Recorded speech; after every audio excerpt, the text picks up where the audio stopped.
I mean, there has to be a base of the rest of the theory for that. So basically the validation is done on the basis of what you are generalizing, what you are claiming. Okay, and then you need to claim, so this is, if that's what you are claiming, you can validate.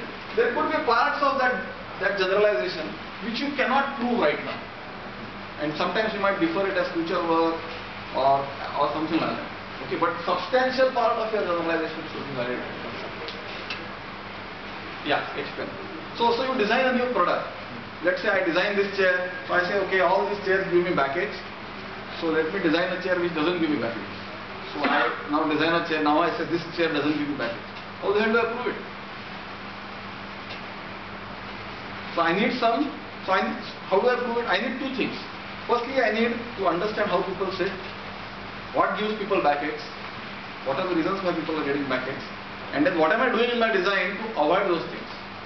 I need one. I need a theoretical. This is what is called a theoretical. And I also need some experimental validation. I need to conduct an experiment. Okay. So how can I conduct an experiment?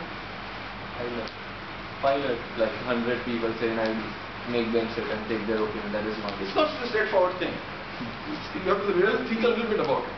So let's say if I am designing a auditorium chair, okay, and then I can do what you are saying. I can ask people to sit. I can have the auditorium in two halves.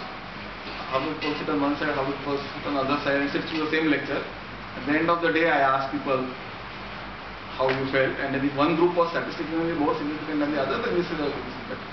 So that's okay for an auditorium chair. But if I'm doing an office chair, and so by sitting on this chair for 10 years, after that 10 years, then do I get a package? Then how do you validate? Sir, it is somehow you have to control the experimental parameters of the environment and all that. You will have to control those parameters, but even so, some of these things are very difficult. You cannot control, right? You cannot predict. So does that mean that you don't do anything for office chairs? No. So then what do you do? So so I don't have an answer. I am not office chair designer. So but maybe if you go and ask Ray, you will give someone. So is it somehow if you increase the sample size, the number of people, will it somehow affect the validation process and you can validate easily enough? So there are different kinds of people who use different numerical methods.